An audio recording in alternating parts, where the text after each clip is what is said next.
ભાજપ પ્રદેશ અધ્યક્ષ અને જળશક્તિ મંત્રી સી.આર. પાટીલના 71મા જન્મદિવસ નિમિત્તે કાર્યકરો અને ચાહકો શુભેચ્છા પાઠવવા માટે તેમના નિવાસસ્થાને પહોંચ્યા હતા.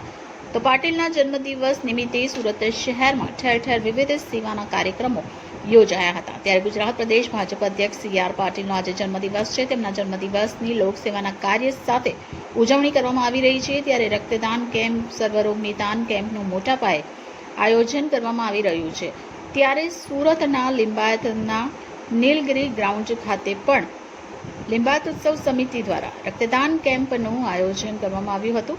ત્યારે રક્તદાન એ જ મહાદાનના સૂતકને સાર્થક કરતા માનનીય કેન્દ્રીય જળશક્તિ મંત્રી અને ગુજરાત પ્રદેશ અધ્યક્ષ શ્રી સી.આર. પાટીલ સાહેબના જન્મદિવસ નિમિત્તે 163 લિંબાયત વિધાનસભાના ધારાસભ્ય શ્રીમતી સંગીતાબેન પાટીલના માર્ગદર્શન હેઠળ લિંબાયત ઉત્સવ સમિતિ દ્વારા આયોજિત રક્તદાન શિબિર અને સર્વરોગ નિદાન કેમ્પના કાર્યક્રમમાં ખૂબ મોટી સંખ્યામાં લોકો રક્તદાન કરવા માટે ઉમટી પડ્યા હતા અને સર્વરોગ નિદાન કેમ્પ સાથે વિવિધ કેમ્પનો પણ મોટી સંખ્યામાં લોકોએ લાભ લીધો હતો.